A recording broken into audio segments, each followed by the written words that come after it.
传我的令，各部抓紧向北渡淮河，与楚军会师，做好进攻梁国的准备。诺！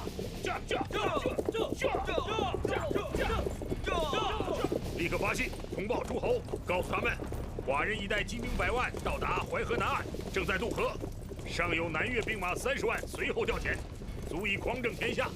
叫他们迅速加盟，从东南北3方面夹击关中。陈兵迈，驾！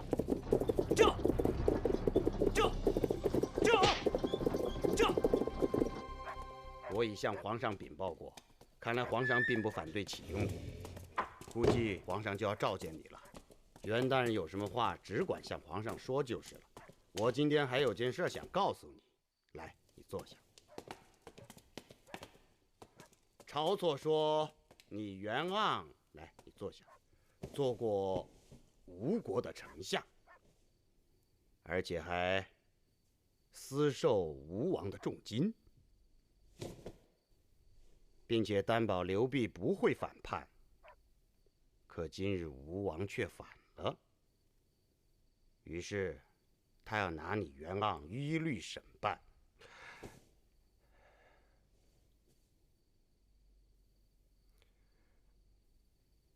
别害怕，老夫已差人将此案的卷宗调过来了。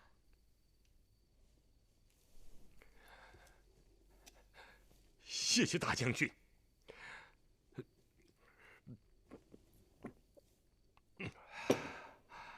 老夫欠将军一个情，日后当报。非常时期不便久留，老夫就告辞了。袁大人以后一定要谨慎行事。晁错这个人是不大好对付的。大将军就放心吧。如果栾不肯出山，沿河大局当可稳定，他与我至交，我一定力劝他来辅佐将军。至于晁错，我看已是强弩之末。现在薛范策惹出这么大的乱子，我看皇上也会烦他的。此人不除，天下难得太平。刘濞等欺王肆逆，朕以邈身，介乎重围，赖王师治讨，用归天序，思宣大化，访诸万民。若愿捐筋骨于官者，君圣之后，许备为西。布告！来看皇家布告！来看皇家布告！刘濞等欺王肆逆，朕以邈身，介乎重围，赖王师治讨，用归天序，思宣大化，访诸万民。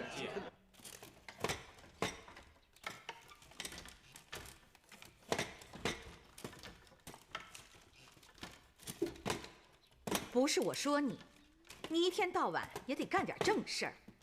你瞧你，串东家走西家的，像鸡啄米似的。我说话你听见没有啊？啊？小青，你呀，没酒了，拿酒来。要喝酒啊？没有。哎，你再去赌啊！赌输了你就去当。就算姐姐有金山银山，经得起你这么折腾啊！你快给我走，走走走走走！自小养成的坏毛病，到现在你也改不掉。你快给我走！你给我出去，走，走！别在这烦我。姐姐，哎，好，我拿鞋，拿鞋。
先别发火嘛，姐姐。哎，起来起来！我跟你说个事儿。长安城里出征的军队购置军备，向富人贷款，却没有人愿意借，为什么吗？因为大伙还看不准朝廷的军队能不能打胜，怕借出去的钱收不回来。那跟你有什么关系啊？你去赌什么呀？姐姐，这世上只要有输赢，就一定有赌头的。豪赌，别人不是不肯出钱吗？我就出了。我出多少钱你知道吗？1000斤黄金，我全都带给军队做军费。你胆子也太大了你！皇上要知道了，那还了得？哎呀，姐姐，我跟你说，这事儿要是皇上知道了，他一定会很高兴的，因为这说明你弟弟对他、对朝廷充满了必胜的信心。这不光是赌胆子，更是赌眼光。这一次你误会我了，姐姐。你想想看啊，母亲当初把你从前夫那里抢回来，送到宫里参加选美，那也不是去赌吗？那也不是去冒险吗？对不对？可是呢，母亲她赌赢了。如今你贵为汉宫的美人，一人之下，万人之上，是不是？这就说明了一个很重要的道理啊，要做人上人啊。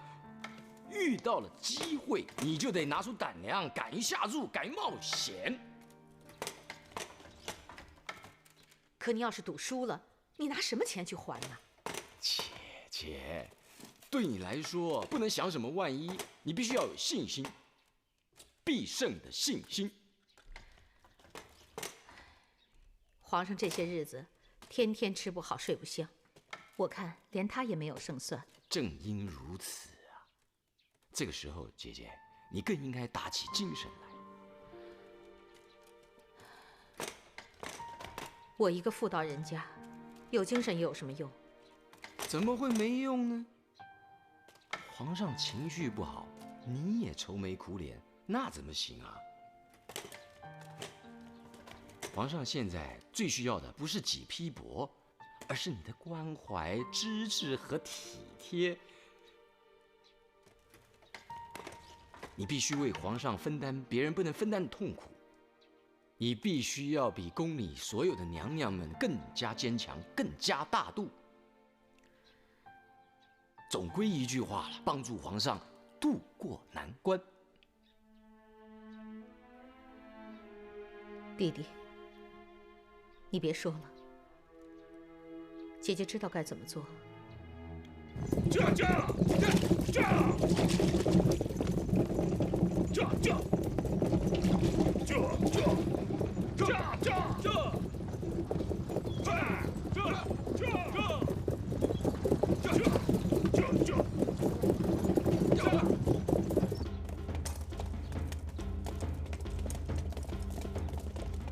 栾将军啊，栾将军乃一代名将，身经百战，在下诚心邀请栾将军助我一臂之力。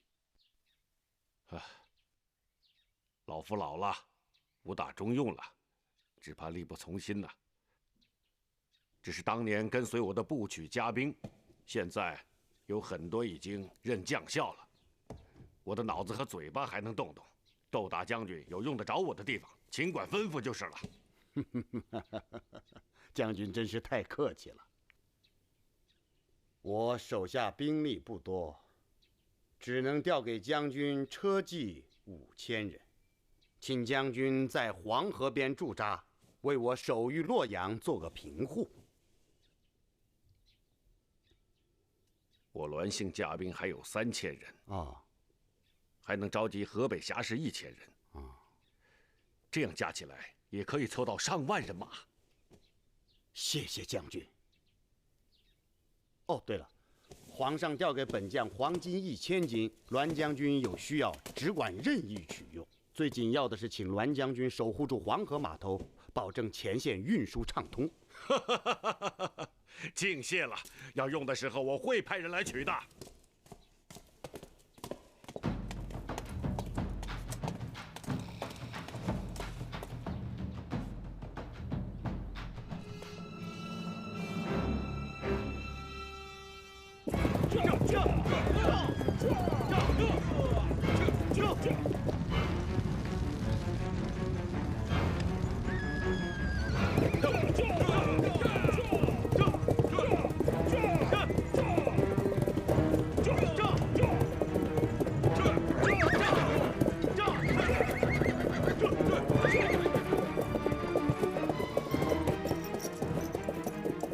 朝廷已重新启用窦婴，栾部进驻洛阳，周亚夫率大军进入胶东国。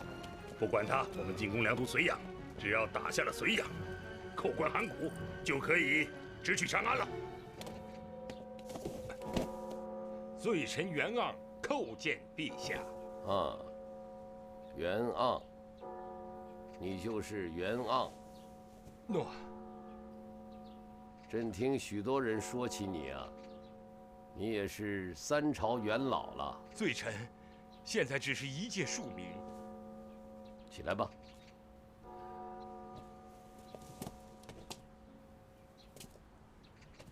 你曾经是吴国的丞相，那你说说看，这个刘弼，他真能翻得了天吗？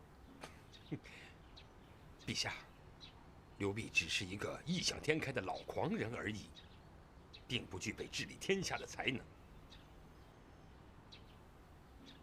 哦，你这样看，陛下，刘弼无非手里有几个臭钱，因此说到底，他所招募的无非是些无赖子弟、亡命之徒、奸邪之党罢了。但是，真正的豪杰之士，哪里是金钱利禄所能收买的？不知曹大夫有何高见呢？臣以为袁公的话是有道理的。听窦婴说，你有不战而胜的妙策。陛下，愚臣倒是有一个办法，不过，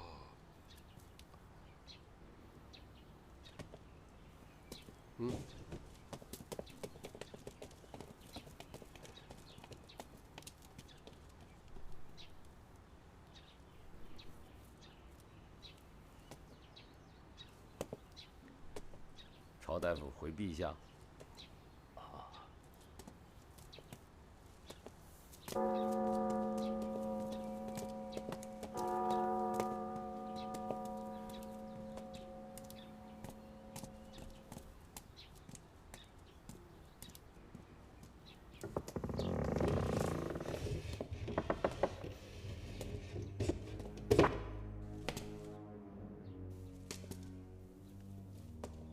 你现在可以说了。陛下，我在吴国多年为相，深知刘弼的实力。他整整经营了40年，他在白头之年举兵，绝非一时意气使然。这场暴乱要想平息，恐怕不是1天2天的事啊！陛下，微臣难得见到皇上，有句话必须面见皇上，但要求陛下先恕臣无罪。可以，你可以说。愚臣窃以为，只要摄取1人，就可以化干戈为玉帛，就可以安定刘姓宗室中诸王的心。其实，眼前的一切祸乱，都是晁错一手造成的。诸王宗室尾大不掉，并非一朝一夕之事啊。治顽疾，须用缓药，急则必崩。晁错依仗陛下的信任，目空一切，刚愎自用，擅乱组织，任用酷吏，罗织冤案，实际是借削藩而经营扩大自己的势力，其用心不轨，与商鞅、李斯如出一辙呀！陛下，天下萧萧，皆为晁错。举国无人不为其可杀，而陛下不除他，那怨恨就都集中在陛下一个人身上，所以刘辟才有了起兵谋反的理由，所以他才提出了清君侧的口号，用以蛊惑人心。放肆！陛下虽然就是杀了晁错，也未必能平息暴乱，但至少可以使诸王宗室中骑墙观望者安定。心怀不满者出一口怨气，可以收回天下1多万人心呐！啊，陛下，陛下，陛下！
奴才只想着一句笨话。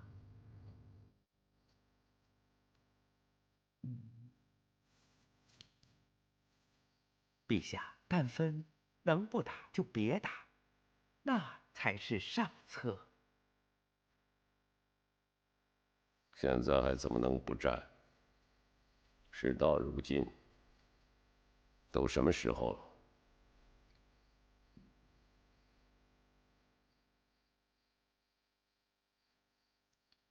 陛下，那今晚上您是翻牌子呢，还是由杨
朕已任命你为奉常。谢陛下圣恩。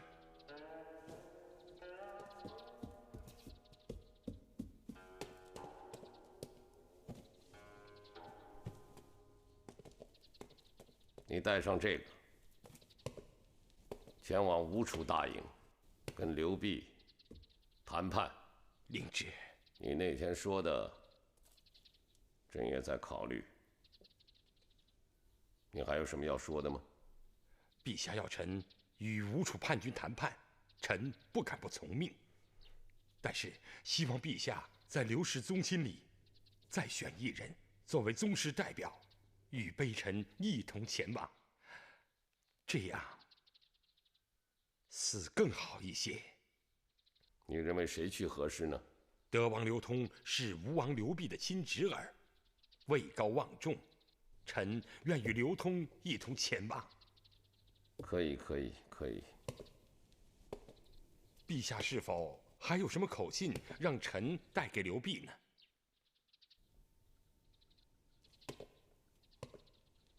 你可以跟他说，朕对年少时误杀了他的儿子，一直愧疚在心。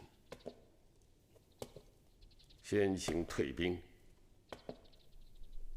什么事儿都可以商量。朕正在考虑撤销薛藩策。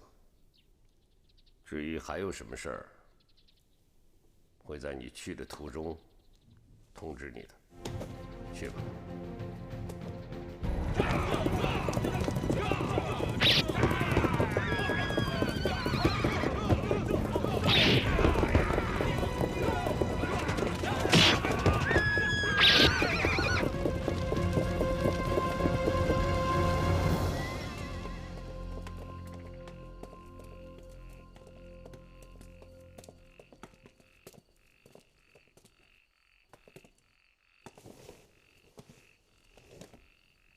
陛下，这里又有几份刚从前线送来的紧急军报。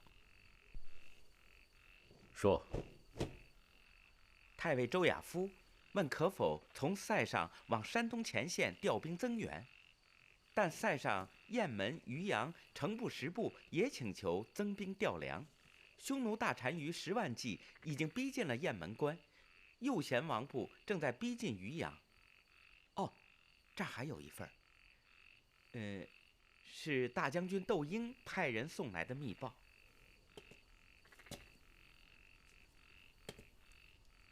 怎么说？诸侯各国的近况，人心仍在动摇，还有人可能加入叛军。前线的压力将会……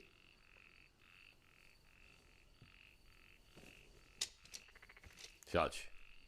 诺。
不！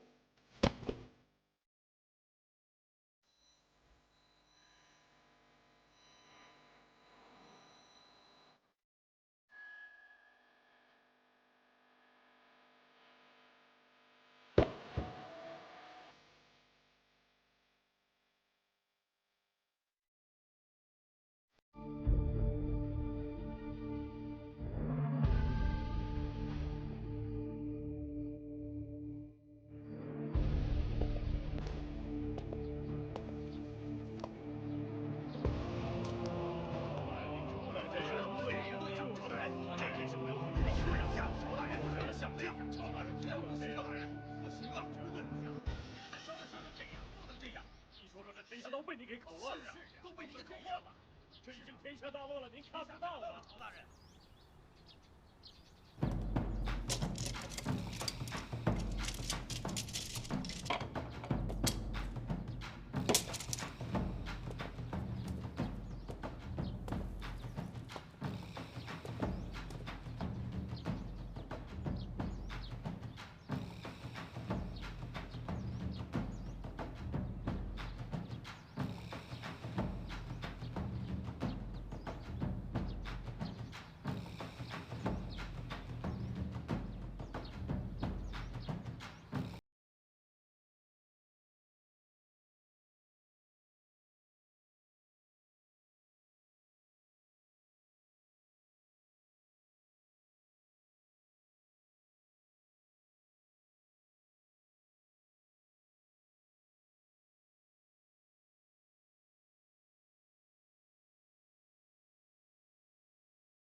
晁错大夫今天没有来啊？奉太后之命，今天不宣晁大夫到庭。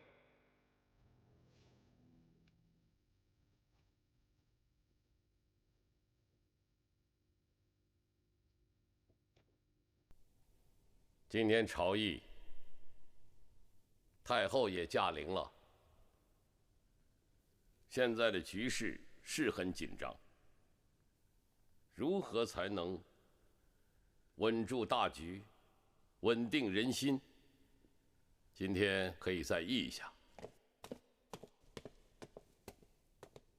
陛下，下臣与丞相陶青、中尉陈嘉拟联名参奏御史大夫晁错。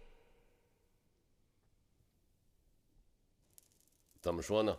御史大夫晁错辜负天子信任，把持朝政，乱国体以谋私利，肆意更乱组织，擅自削藩之令，引起诸王祸变，搅扰海内不安，实为罪魁祸首，致使宗庙倾覆，祸延社稷。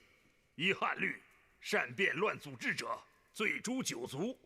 臣叩请陛下明断，着即革除晁错御史大夫职爵，下廷尉署一律审断。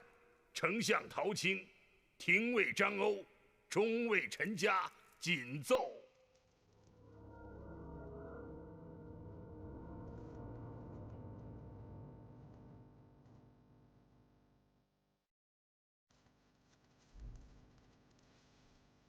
呈上来。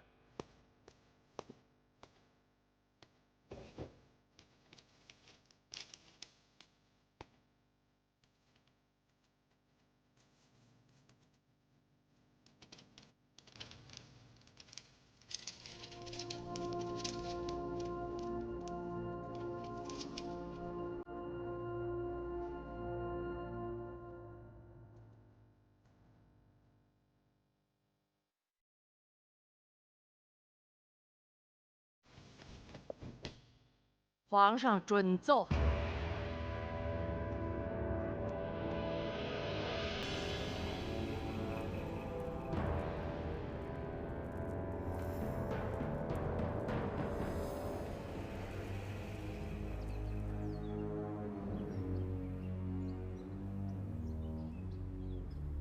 谁是祸首，就得承担这个责任。不是晁错，那就是你自己。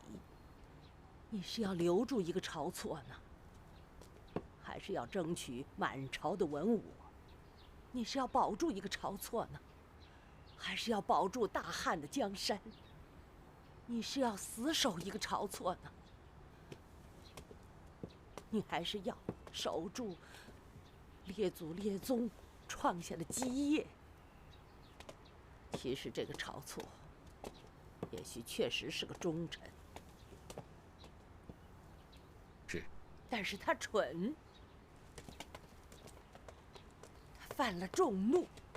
那个刘弼，他是天下知名的大坏蛋，可是你也不能为了一个好人，就杀光所有的坏蛋。你想一想，该怎么做？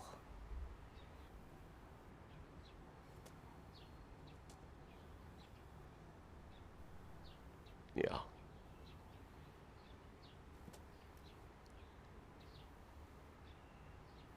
皇儿，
这是御史大夫晁大人的马车，谁敢阻拦？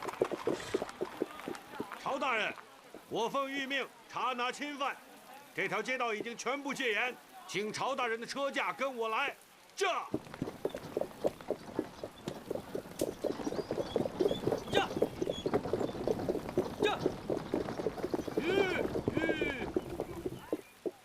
晁大人，请晁大人在这里下车，有人在此等你。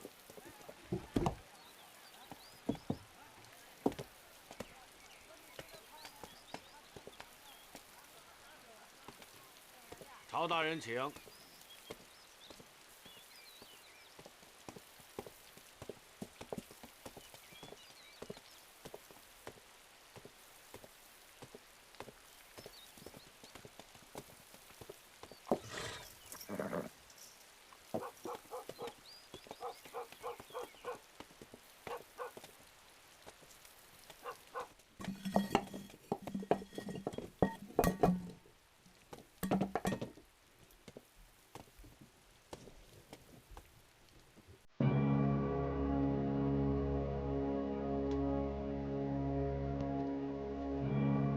臣叩见陛下。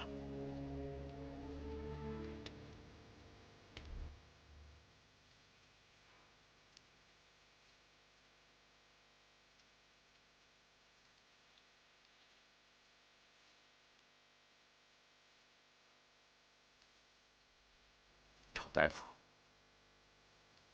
快请起吧。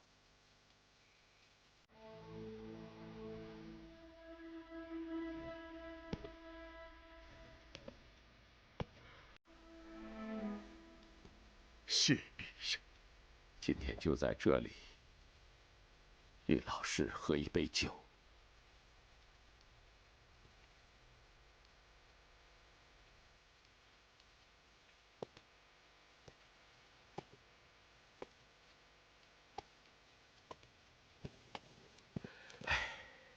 这雨下的，臣记得第一次到太子学社奉陪陛下读书的时候，那天也是在下雨啊。是。一转眼20年过去了。下一下雨无妨啊。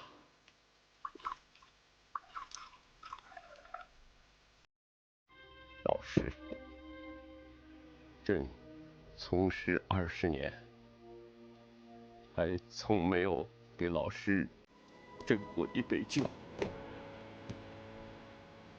请。臣愧令了。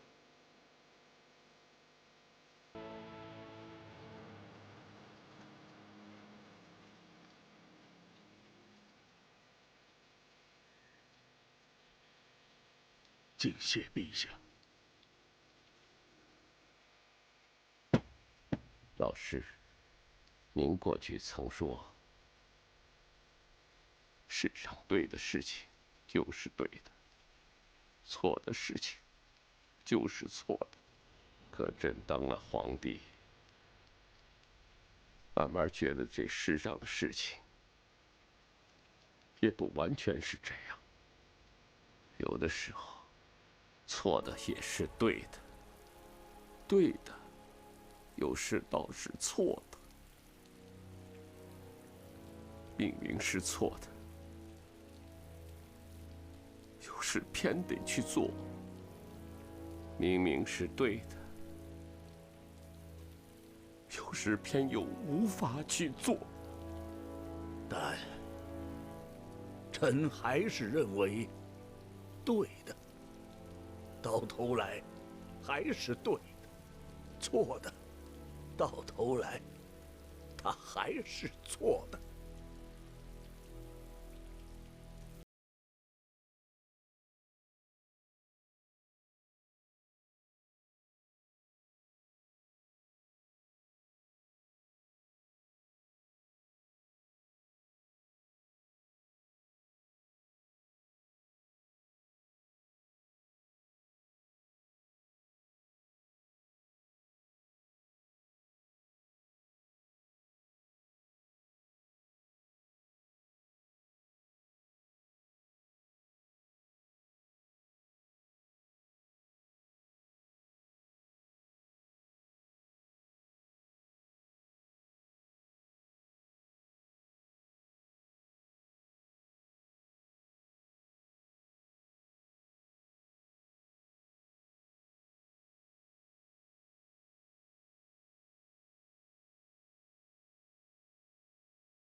廷尉署紧急判决：并业经皇上核准，判处罪臣前御史大夫晁错以公服腰斩东市，立即执行。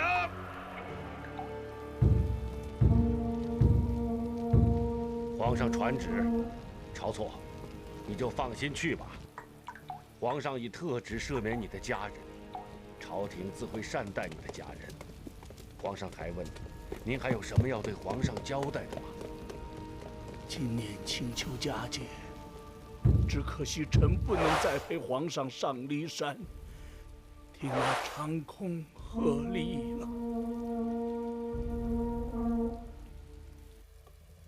御史大夫晁错以朝服被腰斩于长安东市。文帝时代青年政治家贾谊的青春夭折，与景帝时代晁错这位杰出政治家的蒙冤而死，成为文景时代最著名的2大政治悲剧。